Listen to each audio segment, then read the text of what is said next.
तो इससे पहले हमने क्या देखा था कि आपका क्यू मीटर क्या होता है, राइट, कि वर्क को कैसे कर, मतलब क्यू मीटर उसमें क्वालिटी फैक्टर क्या होता है, उसकी कंडीशंस क्या है। आज हम क्या देखेंगे, इसका वर्किंग मतलब वर्किंग प्रिंसिपल क्या है, कैसे ये वर्क करता है, इसका सर्किट डायग्राम। तो देखो ये क्या आपके क्यू मीटर का सर्किट डायग्राम है, इसमें क्या वेरियस कंपोनेंट्स आपके कनेक्टेड है, राइट।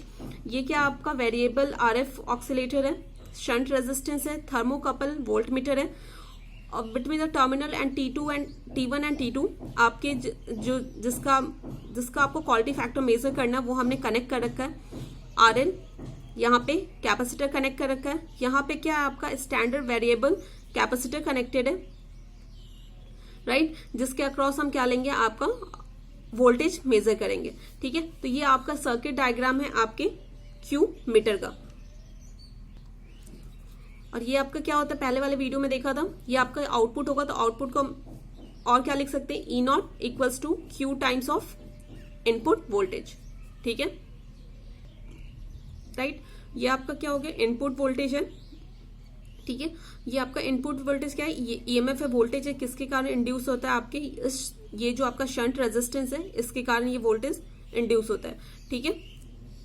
तो इसमें जो वेरियस कंपोनेंट्स हैं वो क्या क्या है आपके, तो फर्स्ट क्या है आपका, तो पहला क्या आपका वेरिएबल रेडियो फ्रीक्वेंसी ऑक्सीलेटर है, ठीक है। उसके बाद क्या आपके दो वोल्ट मीटर्स कनेक्टेड है, राइट, एक थर्मोकपल वोल्ट मीटर है और दूसरा क्या है इलेक्ट्रॉनिक वोल्ट मीटर। उसके बाद क्या है यहाँ पे शंट रेजिस्टेंस है, इसकी वैल्यू अप्रोक्सीमेटली कितना होता है 0.02 ओम, तो काफी छोटा होता है, तो हार्डली ये आपके क्या होता है सर्किट में कुछ रेजिस्टेंस इंट्रोड्यूस करेगा, इसका कोई इफेक्ट नहीं पड़ता ज्यादा। ये क्या करता है, इसके कारण क्या होता है आपका यहाँ पे वोल्टेज इंड्यूस होता है, ठीक है। ये जो ई इनपुट वोल्टेज है यहाँ पे इंड्यूस होता है, जिसके कारण आपका क्या होता है, जो आपका जो थर्मोकपल वोल्ट मीटर है ये क्या करता है, इसे मेजर करता है, ठीक है। इसी के कारण क्या होता है, ये आपका करंट इसमें फ्लो होता है, और ये क्या होता है आपका जो सर्किट है रेजोनेंट फ्रिक्वेंसी पे, ठीक है, रेजोनेंट फ्रिक्वेंसी पे वर्क करता है। तो क्या होता है यहाँ पे क्या हो जाएगा, रेजोनेंस फ्रिक्वेंसी पे क्या हो जाएगा, ये जो आपका वेरिएबल जो रेडियो फ्रिक्वेंसी है इसके थ्रू हम फ्रिक्वेंसी सेट करते हैं, तो यहाँ पे क्या हो जाएगा XC इक्वल्स टू XL हो जाता है, ठीक है, दोनों का मैग्नीट्यूड इक्वल हो जाता है, समझ गए। तो देखो इसके बाद हम क्या देखेंगे कि मेजरमेंट ऑफ क्यू फैक्टर, कैसे हम क्यू फैक्टर को मेजर करते हैं, तो स्टेप्स क्या है। तो अब क्या देखेंगे, मेजरमेंट ऑफ क्यू फैक्टर को कैसे मेजर करते हैं, तो आप स्टेप्स लिखते जाना, ठीक है। तो फर्स्ट क्या है आपका वेरिएबल रेडियो फ्रिक्वेंसी ऑक्सीलेटर, इसमें क्या होता है, oscillator is set to a desired frequency, ठीक है। ऑक्सीलेटर को हम क्या करते हैं, डिजायर्ड फ्रिक्वेंसी पे सेट करते हैं, क्योंकि हमारा जो सर्किट है वो क्या होता है एक पर्टिकुलर रेजोनेंट फ्रिक्वेंसी पे वर्क करता है, राइट। तो हम क्या करेंगे, इससे हम रेजोनेंट फ्रिक्वेंसी पर डिजायर्ड फ्रिक्वेंसी पे सेट कर देंगे, ठीक है। और ये देखो उसके बाद सेकंड में लिखना, the tuning capacitor is adjusted for the maximum value of E not. Tuning capacitor को एडजस्ट करके क्या कर सकते हैं, मैक्सिमम वैल्यू पा सकते हैं ई नॉट की, ठीक है, यहां तक समझ में आ गया। उसके बाद क्या करेंगे, थर्ड में under resonance condition, for third under resonance condition क्या होगा आपका, E not equals to Q into E, ठीक है, समझ गए। आउटपुट हम मेजर कर लेंगे, इनपुट आउटपुट हम क्या इससे इलेक्ट्रॉनिक्स वोल्ट मीटर से मेजर कर लेंगे, और इनपुट थर्मोकपल वोल्ट मीटर से मेजर कर लेंगे, तो Q की वैल्यू हम क्वालिटी फैक्टर में मेजर कर सकते हैं, ठीक है, समझ गए। तो देखो जो वोल्ट मीटर होता है, volt meter across a capacitor is calibrated to read the value of quality factor directly, समझ गए। ई नॉट हमें पता है, ई की वैल्यू हमें पता है, ई क्या हमारा फिक्स्ड है, ठीक है, ई पता है, ई नॉट पता है, तो क्यू की वैल्यू निकल जाएगी, समझ गए। तो देखो ये क्या होता है कि measure value of Q is different from the true value of Q, ठीक है। ऐसा क्यों होता है, due to the shunt resistance और द कैपेसिटेंस ऑफ कॉइल। जो आप मेजर करते हो क्यू, जो क्वालिटी फैक्टर मेजर करते हो, और रियल में जो क्वालिटी फैक्टर होता है कॉइल का, वो क्या होता है उससे डिफरेंट होता है। क्यों, क्योंकि जो क्वालिटी फैक्टर होता है वो क्या होता है आपकी पूरी जो आप मेजर करते हो वो पूरी सर्किट का होता है, राइट। तो देखो एक एक करके हम देखेंगे। अब ड्यू टू शंट रेजिस्टेंस, हम जो ये शंट रेजिस्टेंस यूज करते हैं, ठीक है, कंपैरेटिवली तो बहुत छोटा है, लेकिन क्या होता है इसके साथ जाके एडअप हो जाता है, तो थोड़ा सा क्या होता है आपकी क्वालिटी फैक्टर में जो आप कैलकुलेट करते हो वो चेंजेस कर देता है। तो क्या क्वालिटी फैक्टर क्या हो जाएगा आपका, एक्सेल मेजर क्वालिटी फैक्टर क्या हो जाएगा, एक्सेल अपॉन आर। एक्सेल क्या लिख सकते हो, क्यू नॉट अपॉन एल, और एस आर क्या होता है, आर प्लस जो आपका शंट रेजिस्टेंस है उसका इफेक्ट भी आ जाएगा, राइट। और ट्रू क्या हो जाएगा, ट्रू जो वैल्यू होगी आपकी वो क्या होती है, omega not L upon R. आना तो ये चाहिए लेकिन हमें मिलता ये है।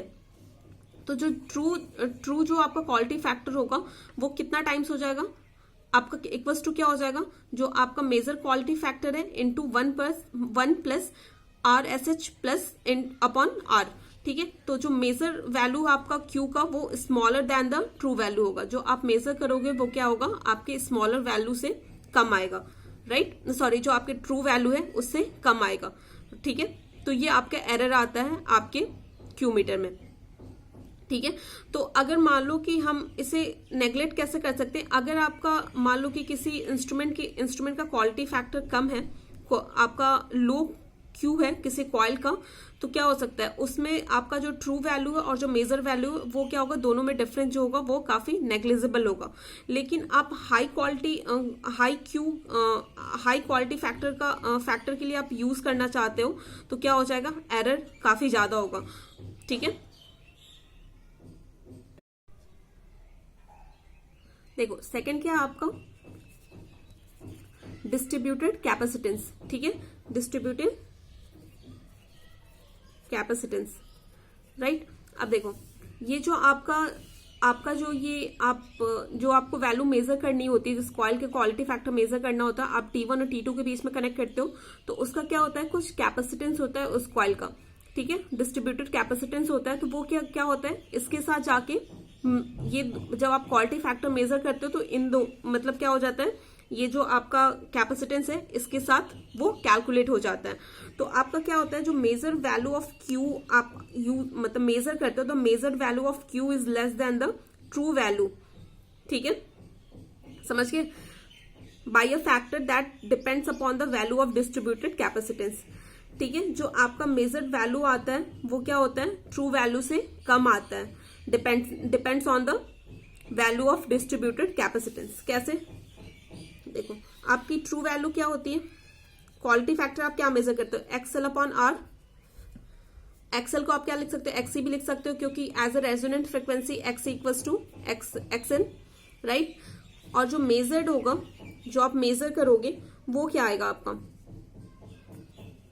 एक्सी प्लस जो डिस्ट्रीब्यूटेड कैपेसिटेंस है वो भी आ जाएगा अपॉन आर। तो आपका जो ट्रू होता है, ट्रू जो क्वालिटी फैक्टर होता है वो क्या हो जाता है, जो मेजर क्वालिटी फैक्टर होता है इंटू 1 अपॉन सी डी, ठीक है। तो आपका आप जो वैल्यू मेजर करते हो वो क्या होता है, ट्रू वैल्यू से कम आती है due to this distributed capacitance, ठीक है।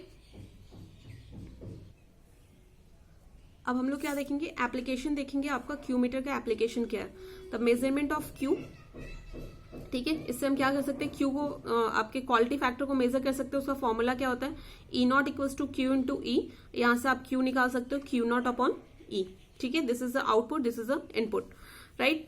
मेजरमेंट ऑफ इंडक्टेंस, इंडक्टेंस कैसे मेजरमेंट कर सकते हो, X equals to XL equals to XC होता है रेजोनेंट फ्रिक्वेंसी पे, आपको पता है।